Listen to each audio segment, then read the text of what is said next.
The Boston Red Sox fall to the Blue Jays by a score of 9-0 to begin their homestand. This loss serves as the sixth in a row for Boston, which is the second longest losing streak under Cora's tenure. And they return back to their sub 500 home, standing now at a record of 40 wins, 43 losses. My name is Nick the Voice, joined tonight by Terry Cushman Jr., and we are the Bastards of Boston. If you want more, you can go to bastardsofbostonbaseball.com for great written articles posted just about every day. Now, this was an ugly one. I was out to dinner, so I fortunately was able to just go along with the Game Day app on my phone for the first half. When I got home, it was pretty much decided. I think I got home right when Guerrero started pitching. So, I mean, I really got to witness a treat, didn't I? What stands out to you here? I mean, where do you even want to begin? You know, we held out to see what Cora's comments were going to be. So I had about, 15 minutes of Nesson post game with TC, Papelbon, and Lenny DiNardo. And they were talking about the pitching. You know, we had 8 walks, which is terrible. 10 strikeouts at least tonight from the offense. Bayo only struck out 1 despite getting the quality start. But to me, I mean, you can bash the pitching all you want, but if you're not going to put up runs, you're not going to win games. Like for the foreseeable future, I'm putting it on the offense. And, Giolito can go out tomorrow and put up a 5 spot. Eventually, this offense is going to get heavy to try to carry. And I every day we look at that. We look at the lineup card when it comes out and we're like, oh, God. I mean, the bottom of it today had Wong, Sogard, and someone In else that Hamilton. was, in Hamilton, who probably, I'm not even going to pull it up just yet, but probably has a OPS plus of 68. That sounds about right. It might even be generous, and that's despite 2 walks tonight. It's still just pitiful. Yeah. So, you and Charlie 1 week ago tonight podcasted the last win that got put on the board. That was you guys covering that game, and it's every show since. I've been on. It's been a busy week for me on the podcast, but yeah, all losses this It's week. been brutal. It's been brutal. It's disgusting. I mean, obviously, with Marcelo Meyer unfortunately hitting the bereavement list, missing a couple of games, it really goes to show, again, just the lack of depth, which is what we've been talking about. You lose a guy like Bregman, you lose a guy like Abreu, and then you send a guy like Devers away. What do you have, really? You have a guy like Trevor Story, who I think we're all rooting for. He's shown little flashes, little signs of resurgence, but should he be batting cleanup? Absolutely not. In the past 30 games, 405 slugging, a 267 on base. That's not a cleanup hitter. That's barely even really a serviceable number 9. It's not good. Past 15 games, gets a little worse, quite honestly. The last 7 games, it gets way worse. Trevor Story is not a number 4 hitter. He's not a number 5 hitter. He's not a number 6 hitter. He is only really technically a hitter. That's all I can say. I love the dude as a person. I want him to succeed. Putting him in the 4 hole is setting him up to fail. But who else do you put there? Not Abraham Toro, who's batting second right now. And unfortunately, I hate to say I wasn't wrong. I was just early by being so out on him. Looking at his chase rate, looking at his walk rate or lack of walks entirely. And now it seems like that carriage has turned into a pumpkin. The last 15 games from Abraham Toro, a 176 average, a 236 on base, a 275 slugging. It's catching up with him. That's our number 2 hitter to replace Rafael Devers in the lineup. It's just unacceptable. And you're absolutely right. I don't care how bad the pitching staff is, which there's a lot we can talk about regarding that. But if you're not going to score runs, what are you even doing? Right now, I like our outfield. Duran, Abreu, Rafaela, I like that. That's good. Anthony, Refsnyder. Aside from the outfielders, when Bregman's injured and Myers on the bereavement list, who do we have? We have no one. I mean, you've got a leadoff guy in Duran who's having a bad year, but he's the leadoff guy. And is he the best hitter in your lineup anyway? I mean, Now, maybe Narvaez, I guess. at this point, if I had to choose a 1, 2, 3, like just a 1, 2, 3, 4, without even looking at the numbers to try to like construct the optimal way, I think the ones that stand out to me, it's Abreu / Ref Snyder. It's probably Narvaez, Rafaela, and either Meyer or Anthony. And Meyer and Anthony aren't even, producing insanely. I have a lot of faith in them, but it's just a sad state of affairs right now. Yeah, I guess what I was getting at with Duran is, I mean, he's a leadoff guy, and that's a role. Okay. There's nobody else that fits anything else in the lineup. There is no 2, 3, or 4 hole hitter. Like there's nobody that can assume that role. So you've got one guy that fits a role, and then the lineup is just cloudy.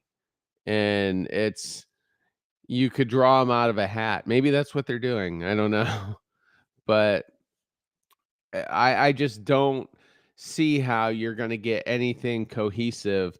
Eventually, this losing streak will end. They'll just be stupid hot for one night and put up 6 or 7, and that's all it's going to be. But tonight with Bayo on the mound, it wasn't looking good. I mean, after 3 innings, he was low 60s pitching. It was looking like it might even drift up into the 70s, but he got a couple of fast outs and got out of it and actually settled in pretty good. But with this lineup that we were just trashing, a 3 spot, that's like almost an impossible mountain to climb. I mean, short of them having a reliever come out of the pen that just doesn't have it and us having a big inning, putting up 3 is just really hard. Yeah, it really is. I mean, especially, and people in the comments are pointing this out, and they're absolutely right. You look at a guy like Jarren Duran, he's fast, sure. Look at his OBP this year, 307. That's not good. That's not leadoff good, certainly. You want that number to be as high as possible. A guy like Duran batting leadoff is like something straight from the 1970s. And even then, Earl Weaver knew not to do it. He knew putting a guy with high on base out there because that is what matters ultimately. You have your guys behind him, the best guys who are going to bring him home. So you put a guy who gets on base. Duran's career 322 on base, 307 this year. It doesn't cut it. I don't care how many bases he can steal. I don't care how many singles he can stretch into doubles. It's just not working. But nothing's really working at this point. If let's just say Devers is still here, Bregman didn't get hurt, Casas didn't get hurt and is serviceable, and then let's just say the kids are off to a little bit better of a start, I think Duran's numbers are probably significantly higher. I think his lack of production is just part of the environment right now. Like there's no energy on this team to feed off of. And I'm even wondering now, I mean, this was the 10th game in the post Devers era. I wonder, if they could go back and hear their comments from the day after the trade, if perhaps they look at it a little differently. I mean, how many of them said, "Oh, he's just one guy. He's just one guy on the 26 man. There's 26 people here. We can win." And 2 of the 3 wins that they have in the post Devers era were right away in that Seattle series. And we caught them at the right time. I think they were kind of sputtering, and we put up a couple W's, but I don't know. I think the reality is starting to sink into the clubhouse. With Devers, well, he was in the 2 hole, but I don't know. It just looked it made the top half, however you arranged it, short of putting Story in there. It just made it look more formidable. And now it's Duran, Toro, and I don't know who. Yeah. Yeah, the opening day lineup, at least on paper, was solid. I think we all had a lot of faith in those guys. And you're right. If guys stay healthy, and let's say Casas does bounce back, and let's even say he has a down year. You know, he has like a career OPS of about 800. Let's say he has a total down year, it's 700. You know, I agree. I think that there's just more depth to the lineup because at the end of the day, it is true that Devers was just one of 26. But Bregman was also one of 26. Casas was one of 26. And if you start to lose enough ones out of 26, you're not left with that big a number at all. We are rolling out David Hamilton, who is a shell of himself. He wasn't even that great a hitter last year, but he was fine. This year, he's nothing. I'm sorry. He's a terrible MLB player this year. You have guys like Sogard and Eaton stepping in to fill in gaps. You have a guy like Wong, who when Narvaez sits, and I'm not sure why Narvaez sat today. Do you know why? I didn't get an answer on that either, but I mean, Wong has just continued to suck. The first 2 runs that got scored were in part because of stolen bases. One was Guerrero. I want to say the other one was Clement, but I'm not positive. So I mean, Wong just continues to hurt us. Wong should only be pitching on Sundays, basically. Yeah. You know, that's the afternoon game after the night game, and that's it. Narvaez every other time, and you got Thursdays off. So I don't know why he wasn't in there. Yeah. You know, it's unfortunate to say that the best thing that Wong has done for this team was probably when he spent that short stint on the IL at the early season, and it sort of forced us to give Narvaez the starting role. When Narvaez isn't there, backup catcher, which in theory, I mean, your backup catcher should not be a vital piece of your team. I mean, in 2018, we had a duo of Vasquez, who wasn't even that great that year, with Sandy Leone, who was a black hole at the plate. But it goes to show exactly what we're illustrating that when enough 1 out of 26s are added together, suddenly you have 3 people who aren't hitting. Suddenly you have 5 people who aren't hitting. And it gets to just a place where it's untenable. When it comes to the concept of lineup protection, which I saw George mention, it's funny, chat's reading my mind tonight. When it comes to the concept of lineup protection, I can't stand that people tell me it's not a real thing. It's just a myth. Maybe to some extent, you can say it's overemphasized, but at the end of the day, if you have a shallow lineup where guys aren't taking pitches, they're not having competitive at bats, they're not stretching out the pitcher's arm, right? They're not getting him tired.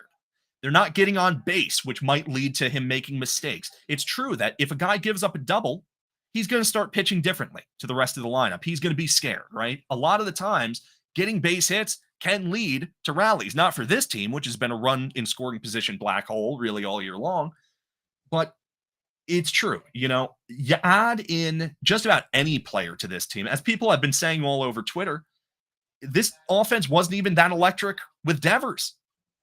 Without him, we just are limp and meaningless, and it's pathetic to see.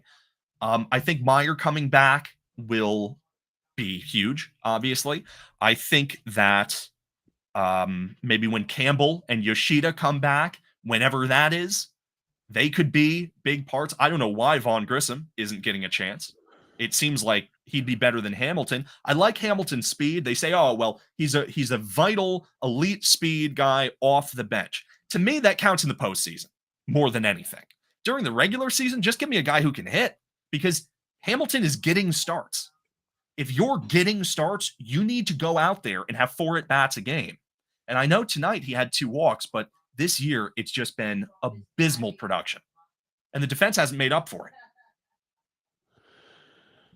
Yeah, and y- you mentioned Yoshida coming back. I mean, isn't he automatically gonna be probably your first or second best guy eh, Yeah. against righties anyway? I mean, you've got Ref Snyder and Romy that hit lefties very well, and we're not facing one until Sunday. Yoshida will probably face the bulk of all the righties, and it's just crazy that we're in a position right now to where we desperately need Yoshida, who months earlier we were so desperate to put in the witness protection program just to get him out of there. So he's supposed to be back before the All-Star break. Bregman was he hitting today? He made a significant step today in his recovery in terms of activity. I forget what that was. It might have been hitting. He'll be back right after, but you're 3 under right now. I don't see the losing streak necessarily ending this series. I don't know if it's going to end. Well, it probably will end against the Reds, but I don't know. It's really sad. And, we can talk a little bit about Bello. I think it's fair to talk about him because I'm going to be somewhat complimentary in the sense that he had an ugly game. You look at the box score and you see 8 hits and 3 walks and only 1 strikeout. And by the way, our entire pitching staff tonight combined for 2 strikeouts. We only struck out the Blue Jays twice. Disgusting. But you look at, 8 hits, 3 walks, 1 strikeout. That could be a disaster class. And Bello probably did get lucky. But 6 innings pitched, only 3 runs giving up. That is technically a quality start. And it's a winnable game for a team with a healthy offense. You have teams going out there, and I'm just glancing at the box scores right now across the MLB, and I see 5, 5, 5, 4, 6, 10. Teams put up runs typically. Not ours necessarily, but others do. You go 6 innings, you go 3 runs. As ugly as that game was for Bello, if that's his bad game, he did all right. You know what I mean? This loss isn't on him, certainly. Exactly like you said. Guerrero came out, looked ugly. Bernardino came out and confirmed our worst fears, which is that the month of May has probably broken him. And, it's just sad to see because we've been giving away pitchers for free. Not to say that Quinn Priester would have fixed this team. You look at a lot of his metrics, he's not striking anyone out. He's got average walks, decent ground ball rate. Quinn Priester's all right looking, 24 years old. He's doing all right for the Brewers.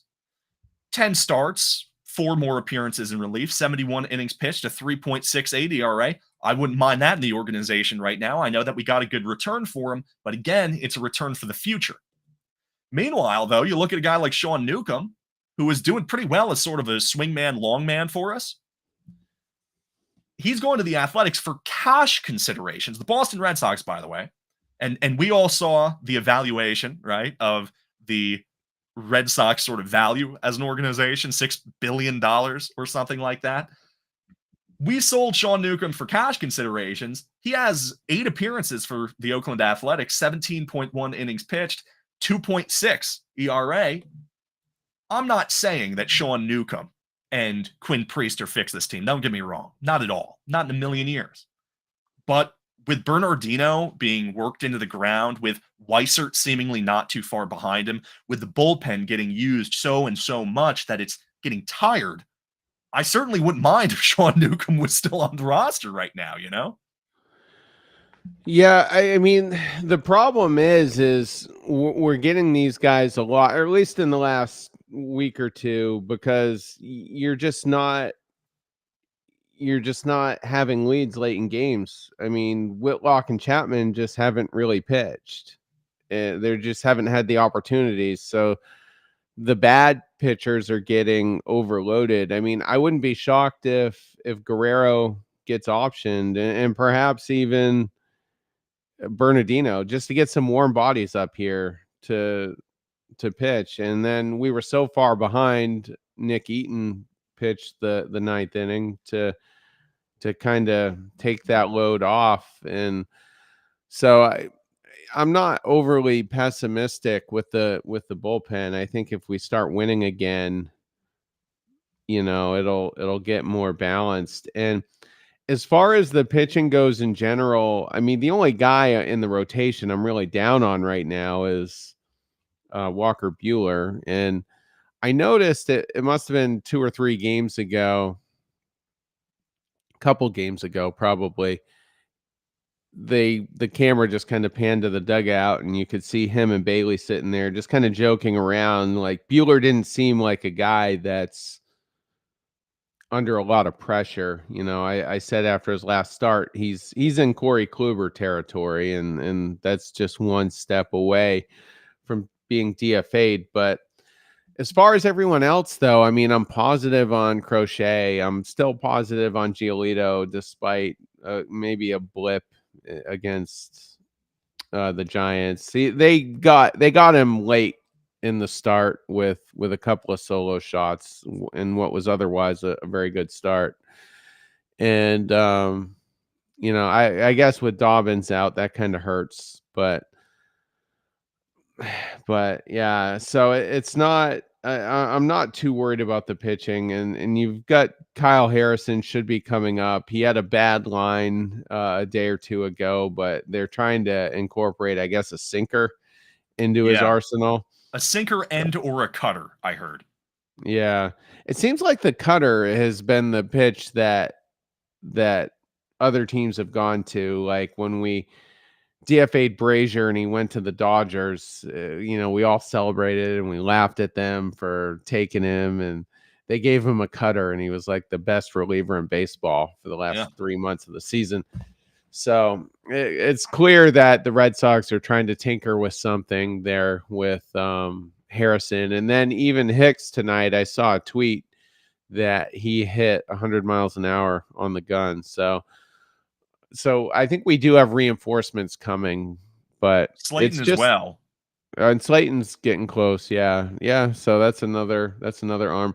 And with Bayo too, I mean, the lack of strikeouts, that just happens. I mean, if you go through his game logs in previous years, he'll strike out 4 or 5, which is about his average, and then he'll strike out 1 or none, but still have a decent start. I mean, this looks like it could be the best season of Bayo's career. And this is the 4th year so far. So he's not he's essentially a veteran now. So like this is kind of the now or never year. If you're going to be at least the middle of the rotation guy, you better establish that this year. And he's grinding. He had those few starts where he wasn't efficient, and the pitch count got up there by the end of the 4th inning, and he had a few 3 or 4 in a row where he didn't pitch 5 full. But I think he's trending the right way, and he's been a very good second half of the season pitcher. Basically, his whole career so far. That's essentially what saved him. So he's kind of taking a quicker route to that this year. So it'll be interesting to see where that goes. But to me, it's the offense. We just talked about all this pitching help that we're getting, and we don't have any hitting help coming outside of maybe Yoshida. And so, Yeah.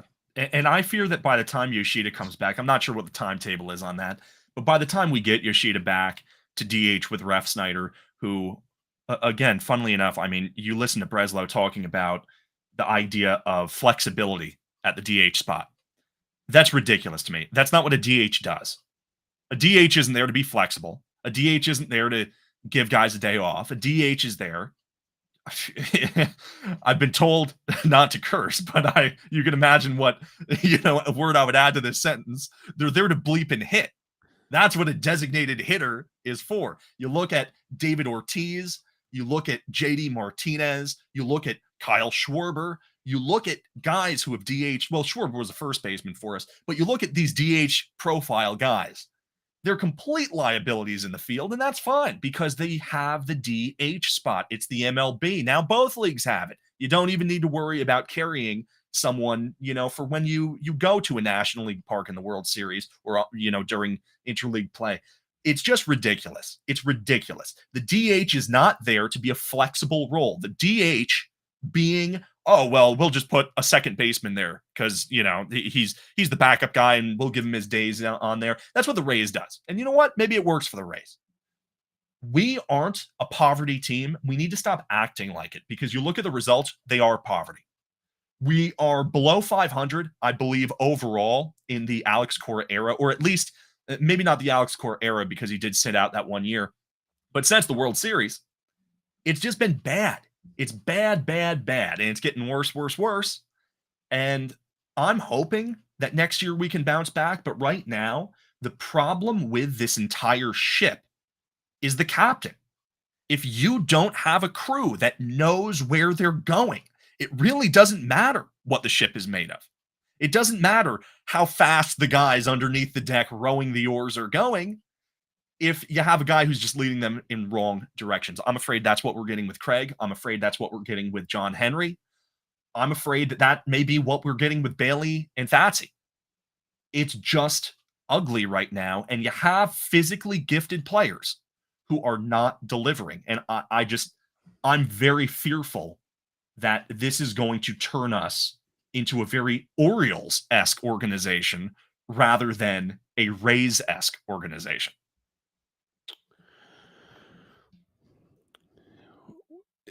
So as we look towards the deadline here, I'm just boldly going to say we're going to be sellers.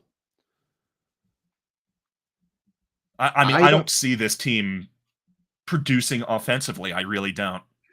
Right.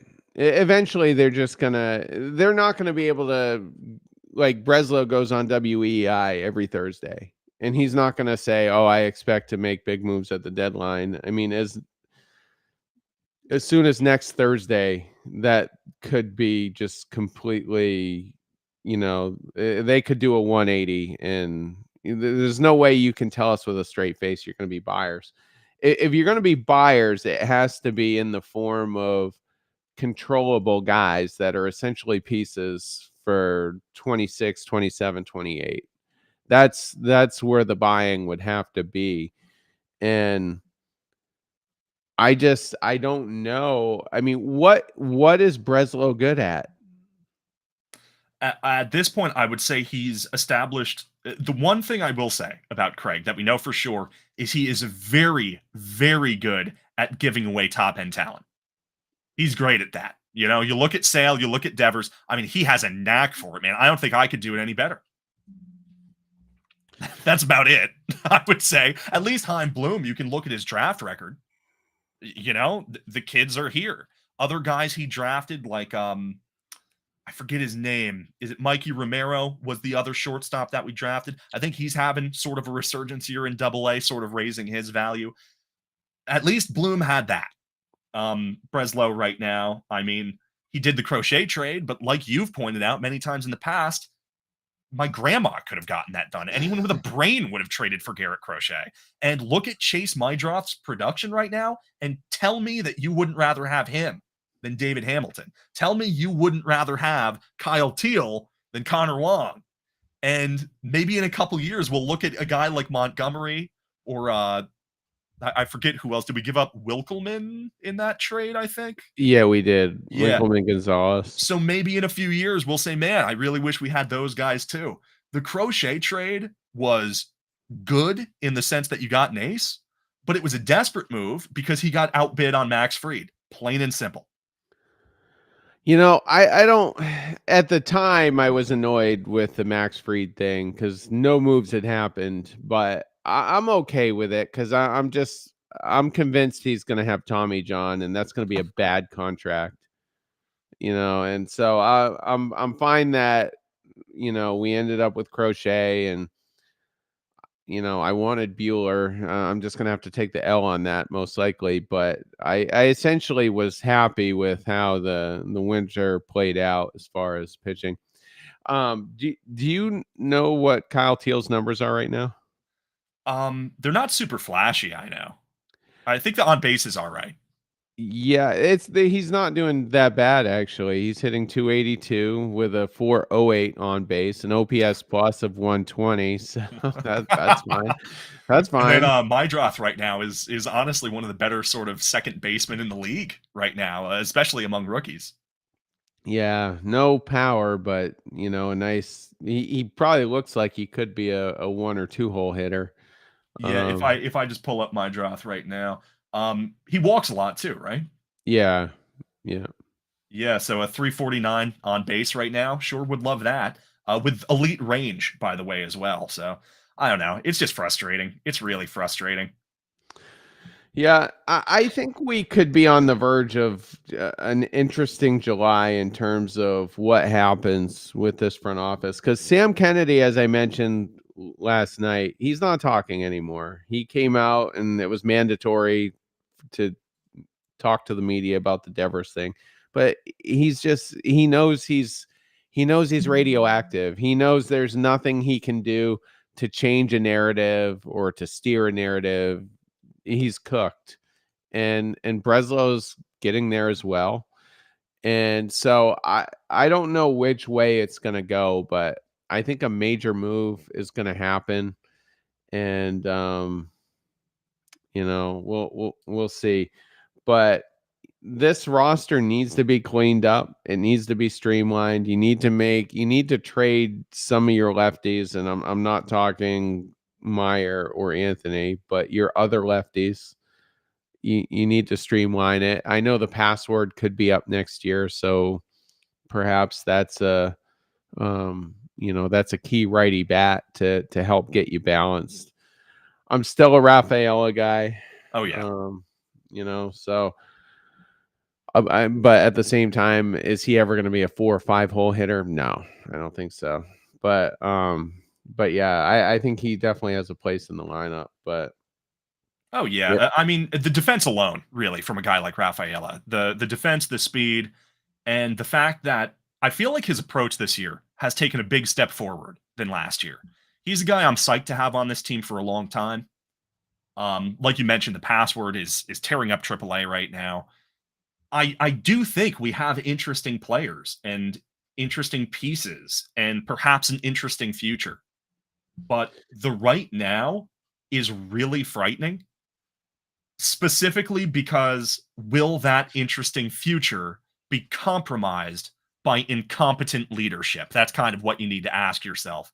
And that's a real possibility right now because unfortunately Breslow is probably secure in his job solely because of how undesirable it is. No one wanted it last year, or excuse me, 2 years ago. No one really wants it right now, I imagine. I think the situation's only gotten worse in terms of that. yeah, I'm probably the most optimistic guy on the crew that he may not be here next year, and I think John Henry, Sam Kennedy, I think they all know why nobody wanted the job at this point. And I think they're going to spend the next several weeks accepting that a lot of the people in the front office are going to have to be let go, you know. And the next executive is going to have, he's going to build his own front office with his guys. He's going to pick his own manager. I don't think Alex Cora this would be the fourth executive that Alex Cora has managed this Red Sox under if a new one comes in. So I think they're going to be able to pick his manager. I've spoke about it this week a couple of times. I published an article on bastardsofboston.com. You can trade Alex Cora. You can some team will take him, and that's how you get out of the money as far as that goes. I don't know if Breslow's contracts or the GM's contracts are fully guaranteed. I don't think they have union protection, so that makes me think that they're not guaranteed, but I'm not positive. And you know, and I think somebody will come in and will have a competent front office, but Breslow, his personality is just too toxic. He's not likable. I said last night too, what other teams out there want to help the Boston Red Sox with a trade? Who wants to send nice people? I think 29 other front offices out there are loving the fact that Fenway is burning right now, and they're just content to let it burn.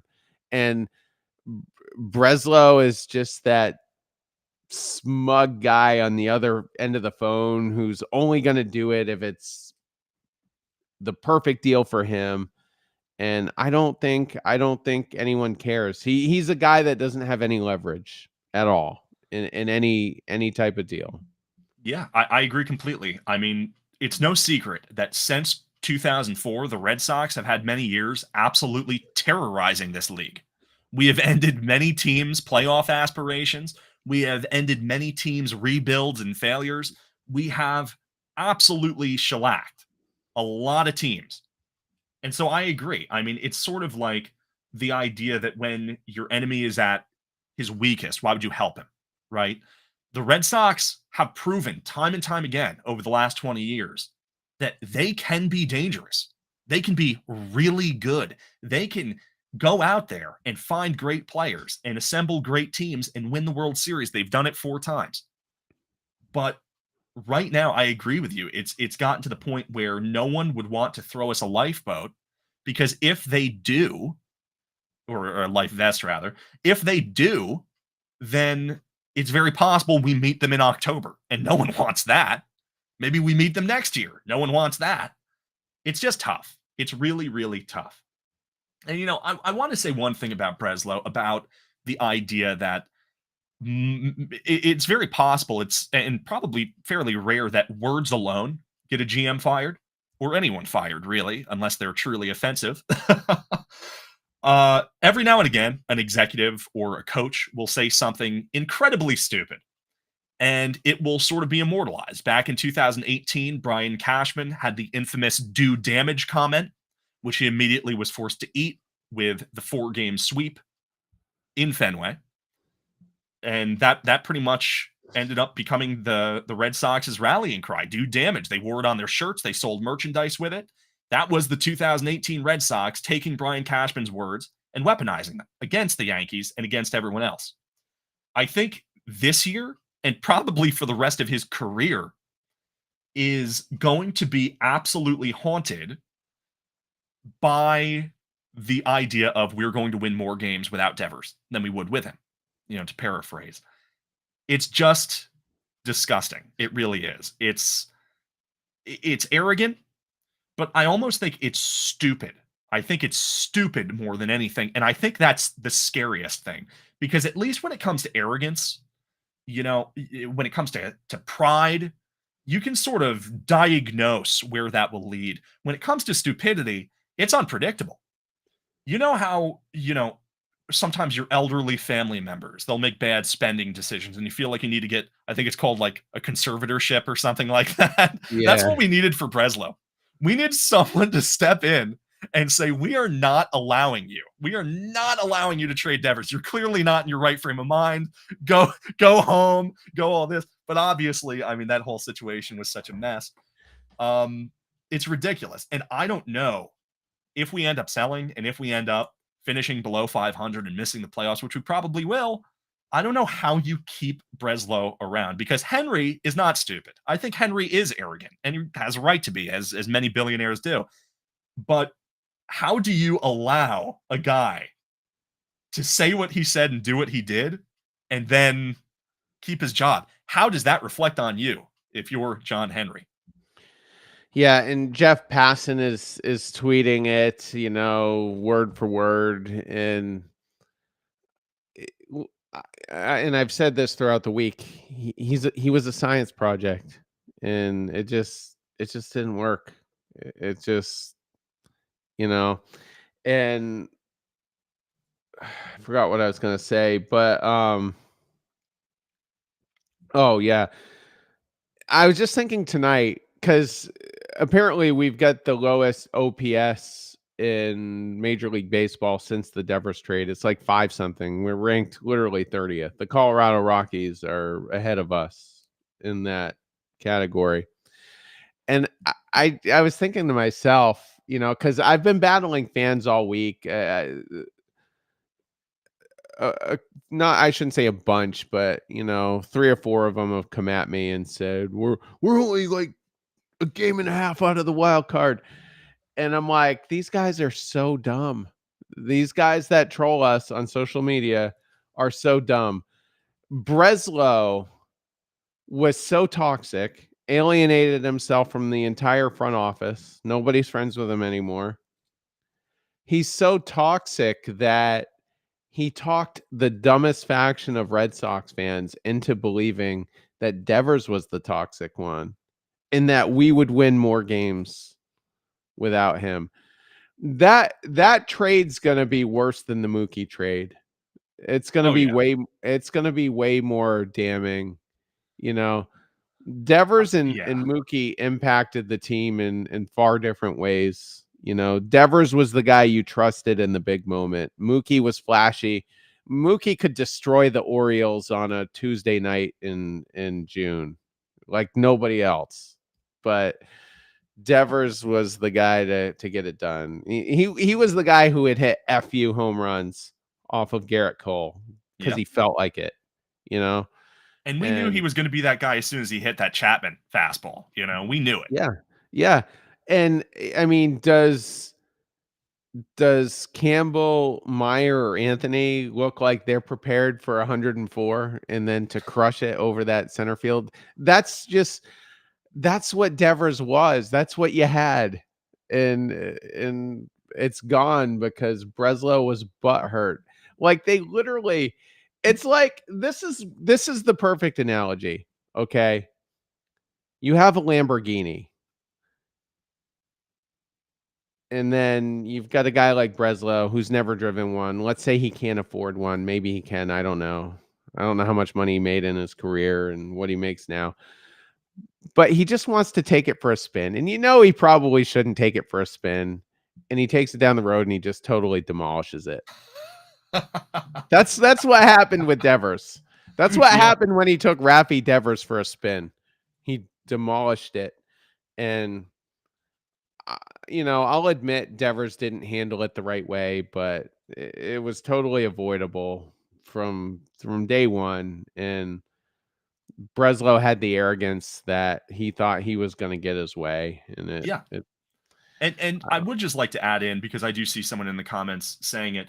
Believe me, I'm no Cora apologist. I'm absolutely no Cora apologist. We've talked pretty extensively, I think, about Cora's impact and whatnot on the show, and behind the scenes too. We are quite loud. It's frustrating. It's frustrating, and I think that having the players and the coaches and the front office all on almost completely different pages. I mean, not even almost, really completely different pages. It really seems to be a very recurring problem over the past many years in the Red Sox history. And until you get everyone on the same page, I think that the dysfunction is just going to continue. I agree with you that the idea of it's funny because I think that the Devers return will no doubt be better than the Mookie return. I mean, that's obviously the power of hindsight can help us with that, because what did we get for the Mookie return? Not a lot. But when you look at Devers' contract, not even just the style of player he was, but the circumstances around Devers, he was locked here for a long time. He would have been a third baseman, a below average one, perhaps, or even a bad one. But I feel like Devers probably could have been persuaded to move to first base if they handled it better, and they just didn't. I think at the very least, he could have been behind both Bregman or someone else and Casas as just a depth piece, DH who's ready to come off the bench. The whole idea of put your glove away, the whole idea of, oh no, that's just media rumors that we're going for Arenado or Bregman. It's ridiculous. And I agree with you that Devers didn't handle it the right way. He acted childish. He acted immature. I don't appreciate it. But at the same time, I mean, he has a right to be angry. I think anyone else would in his situation. And it sucks. It really sucks. Yeah, he should have been the first baseman right away. That's what should have happened. I mean, you're essentially trying to give Casas to the Mariners for free if they take Yoshida. That's how much they valued Triston Casas. So make Casas your DH. Yeah. And Devers could have played first, and you could have framed it as, well, look at Vladdy. I mean, he went from third to first. It'll be fine. And, it came out maybe a week or so after the Devers trade that he was in fact willing to go to first if they committed to him beyond this season. Like I call that giving Breslow an out. Oh yeah. Like, you've been a complete moron this whole season. You've botched everything about what I'm doing. I'm giving you this out, and that wasn't even good enough for Breslow. And even then, the idea of Bregman coming here just as a rental, like I understand you want to upgrade your defense, but it's very possible Bregman comes here, he plays here for a year, he opts out, he takes an 8-year contract somewhere else. So to lose your third baseman, even if he's not a good third baseman defensively, to lose that guy for what could have been a rental. And now look at the leverage, as we've mentioned, as many people have mentioned. We have no leverage in this Bregman discussion. The only thing in our favor is, oh, well, he's coming off a bad injury. It's possible, we'll see what the rest of his season looks like. Maybe we can get an extension done, but we're forced to do that now because what other option do we have? Abraham Toro, Nick Sogard? Absolutely not. Apparently, certainly not Vaughn Grissom. I don't know where he is, but it's sad. It really is. And it's frustrating. And I saw someone else, and this is a common sentiment I've been seeing among Red Sox fans, saying that I'm not even angry right now with the losses. I'm just disappointed. That's sort of where I'm at right now. I have no rage inside me. This team doesn't have the power to ruin my night because I go into the games at this point and I just go, yeah, that's about what I expected from this lineup. Yeah, that's about what this team has proven to me that it does. And that's not what the Red Sox should be. It's just not, and it's a shame. I mean, how many times have I said it's a shame this episode? It's ridiculous. It has to be about the kids going forward and getting them developed and all that. But I'll say this about Bregman: I don't want an extension. I want them to handle this exactly how they handled the JD Martinez opt-outs, where he bluffed his ass off and then never did opt out. And I know Bregman's a little different because he's a plus defender, but if he opts out, let him. And because I guarantee you what's going to happen. He's going to be sitting there the third week of January. There's probably going to be a couple of teams interested. And I think the Red Sox can get back into it, have a little bit of leverage, and sign him to a deal that they're comfortable with. And if we get our way, it's not going to be Breslow handling that. So that's what I would do. And honestly, I'm open-minded. If you don't get him, I mean, you're going to have to probably go the 2013 route, where you're going to need a few veterans that are going to be signed to 2 or 3 year deals. Your Rhys Hoskins type guys. He's, I think, going to opt out. He has a mutual option, and they haven't. No player or team has agreed on a mutual option since 2018. Wow.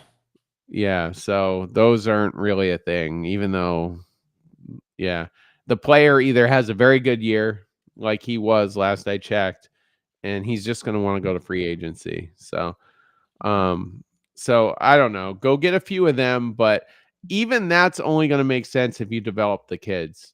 If Anthony and Meyer at least have a good second half, you're going to feel pretty good going into the winter. If they're sitting automatically, like this Sunday, you're going to have Romy most likely. Well, you will, because Meyer won't even be back yet. But you're going to have your lefty platoons in there. And or I shouldn't say lefty platoons. Your Ref Snyders and Romies that your lefty platoons. I think that's fair. Okay, the guys lefty that come assassins, I like to say. Yeah. Okay, because that's they've been great this year. At least. Yeah. So anyway, that's what needs to happen.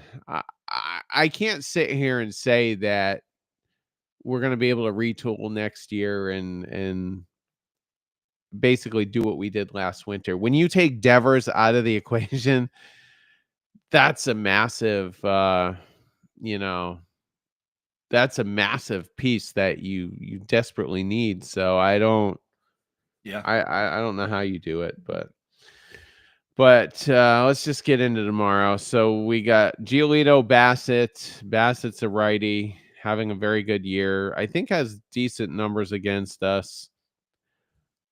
I mean, do we have any reason to believe that the streak's going to end tomorrow? Simply the law of probability. The way I look at these games, these are two tough games that a lot's going to have to go right for us to beat the Blue Jays. I would like to think, oh, well, certainly we're not going to go on a 9-game win streak, or excuse me, lose streak, which would be the longest loss streak of Cora's tenure here in Boston. But I've got no reason now. Yeah, I don't think we're gonna win either. And the one thing I kept meaning to touch on throughout the show is this Blue Jays team looks fun. Yeah. Like, I mean, I don't know a ton about Ernie Clement, but he's having a very good year. You know, he's not a power guy, but he's hitting 309 with a 350 on base.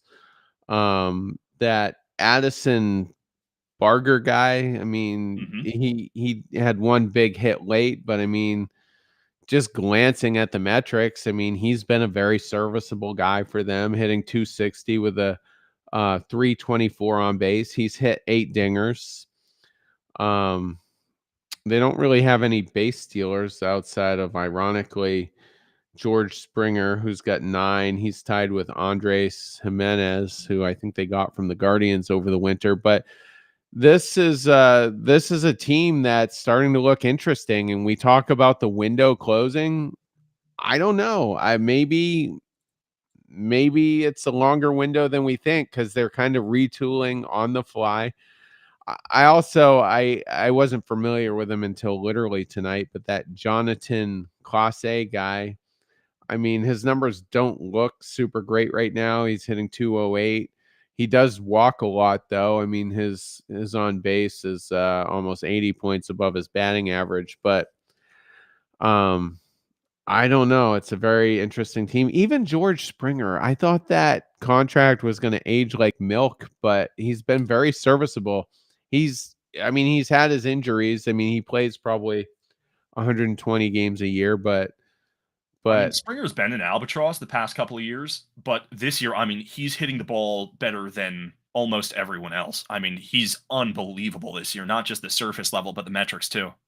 yeah. So what I was getting at is, I mean, we're catching them at kind of the wrong time. Giolito, he has started to finally pitch better at Fenway, but I can't sit here and say that it's going to end tomorrow. The bleeding will stop, and I think we're going to take the L. And I think Walker Bueller is an automatic L against a lineup like this. Bueller versus Lauer, that's going to be Lauer kind of a swing man this year, you know, six relief appearances, 5 starts. Pretty good surface numbers, you know.